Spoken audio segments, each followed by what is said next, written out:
The legend takes place in the 13th century, when Prince Llewellyn would come to stay at his summer hunting residence at what would later come to be known as Beddgelert.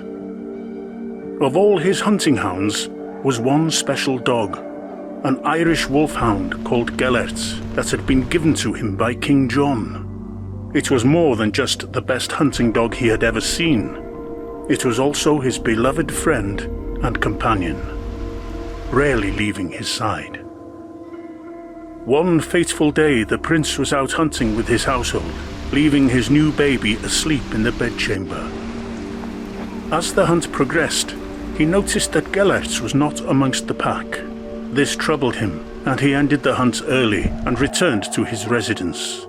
Striding into his bedchamber, a scene of absolute horror met his eyes. His baby's cradle had been overturned, its covers strewn around and saturated with blood and gore. He was distraught.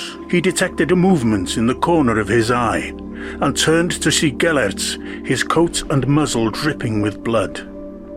There was only one possible interpretation. Gelert had savaged his child. With uncontrollable anger, he drew his sword and plunged it deep into the hound, which howled in pain as it died. Thank you. The final howl was answered by a cry. The cry of a baby. Llewellyn rushed over to the heavy oak crib and lifted it.